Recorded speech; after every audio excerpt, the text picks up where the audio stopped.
surprising and bold move, Honda CEO Toshihiro Mibe recently unveiled plans for a groundbreaking SUV priced at a remarkable $20,000. This announcement sent shockwaves through the automotive industry as Toshihiro Mibe's decision to introduce an affordable yet high-quality SUV challenges the norm of the market and poses a significant threat to other SUV makers. Before we start, smash the like button and subscribe for more updates. The Honda HR-V family SUV is like the David Beckham of the car world. It's been in the public eye since the 90s and tried out some radically different looks. The original HR-V had a boxy, rugged style, but for its second generation it morphed into a sportier car with crisper lines.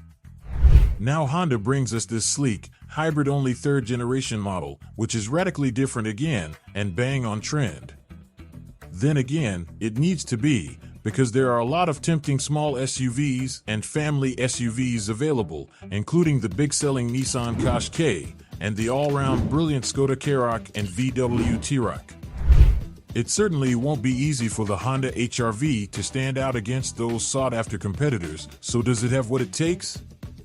In this review we're going to find out, rating the HR-V in all the key areas, including performance, efficiency, comfort, practicality, and costs. The front-wheel drive-only Honda HR-V has a similar hybrid setup to the Honda Jazz hatchback, but gets a bit more power from its 1.5-liter four-cylinder petrol engine and two electric motors, a total of 129 brake horsepower. As with other hybrids, when you start the car and move off, it's very hushed. This calm is shattered if you put your foot down, though, because the revs are sent soaring to the stratosphere and are held there until you back off. The Jazz and the Honda CHR suffer from the same problem, but neither is as loud as the HR-V. Its engine note is coarse, and you feel vibration through the pedals and steering wheel under the sort of hard acceleration you'll need to get up to motorway speeds in a hurry. At least the hybrid setup has the significant upside of impressive fuel economy and lower emissions. Indeed, the HR-V will officially manage up to 52 miles per gallon, no doubt helped by the fact it'll drive around towns and cities using electricity alone before switching to petrol power as speeds increase. Better still, unlike plug-in hybrids, you don't have to plug the HR-V in when you do run out of electricity. Instead, the HR-V will charge as up you drive. The HR-V has quite soft suspension and wafts along pleasantly most of the time, yet it's also able to pass over undulations and speed bumps without feeling overly floaty. You do hear some thwacks from the suspension at times, though. The Skoda Karoq is more settled. As for the handling, the HR-V is safe and predictable. That's helped by steering that's accurate and feels naturally weighted, but the combination of a relatively tall body and soft suspension means that it's not especially agile. It leans more through corners than the Nissan Qashqai and doesn't feel as sharp as the former Ford Puma and Skoda Tekka. You sit high up in the Honda HR-V, so it feels like a proper SUV rather than a slightly jacked-up hatchback. The relationship between the steering wheel and the pedals is spot on, and you shouldn't have any trouble finding a comfortable driving position, although it's a pity you don't get adjustable lumbar support with any trim. Narrow front windscreen pillars and large windows make for plenty of visibility out of the front and at junctions. Likewise, rear visibility is very good, with over-the-shoulder blind spots kept to a minimum and large, well-placed, door mirrors increasing the view further. Parking's a doddle, too, thanks to all HR-Vs coming with front and rear parking sensors and a rear-view camera. We also like that the second-generation HR-V's touch-sensitive heating controls have been scrapped and replaced with proper knobs and dials. The result is that it's far less distracting to use on the move than the VW T-Roc, with its touch-sensitive sliders and buttons. Every HR-V has a 7.0 inches digital driver display behind the steering wheel and a 9.0 inches touchscreen for the infotainment.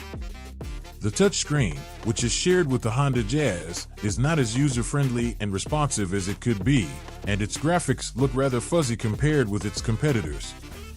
Luckily, wireless Apple CarPlay and wired Android Auto smartphone mirroring comes as standard, allowing you to bypass the Honda software. You don't have to sit in the HR-V for long before you realize that perceived quality is a real strength of the car, with plenty of plush, soft touch finishes used. It feels just as well screwed together as a Nissan Qashqai or Skoda Karoq, and also has a more stimulating design, although the materials aren't as brilliantly consistent as they are in the Mazda CX-30. Even if you're 6 foot tall, we doubt you'll have any complaints when sitting in the front, with the Honda HR-V offering about the same amount of space as the Nissan Qashqai. What's more, the interior is wide enough that you won't be rubbing shoulders with your front seat passenger. Rear knee room in the HR-V is very generous, giving even particularly long-legged passengers space to stretch their limbs right out. It isn't, however, the same story when it comes to headroom. A 6-footer sitting straight will find that their hair is touching the roof lining. To make matters worse, the middle rear seat is quite a bit higher than the outer two, and has a narrow seat cushion. The Nissan Qashqai, Skoda and Skoda Karoq are all better for carrying 3 people side by side. That isn't the main negative of the HR-V, though. That honor falls to the boot. You see, most versions only offer 319 liters of space, and that drops to 304 liters if you go for the advanced style trim, because its upgraded sound system takes up one of the side storage compartments.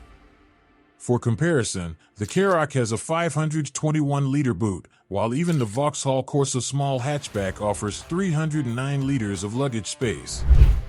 On the plus side, and it's a big plus, the HR-V gets the Honda Magic seats, which fold flat and have bases that flip up like cinema seats. You can't remove the seats entirely as you can in some versions of the Karoq, but then that's a bit of a hassle anyway, while transforming the HR-V is a doddle. At first glance, the starting price of the Honda HR-V looks pretty punchy compared with what you'd pay for an entry-level Nissan Qashqai or Skoda Karoq.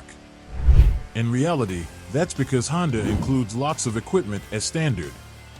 Spec for spec, the HR-V is priced broadly in line with those rivals. The Honda HR-V is a compact SUV that blends practicality with style. With its spacious interior, versatile cargo space, and fuel-efficient engine options, it's perfect for city driving and weekend getaways. Its advanced safety features and user-friendly technology make it a top choice in its segment. That is it for today. Make sure to like and subscribe if you enjoyed the video.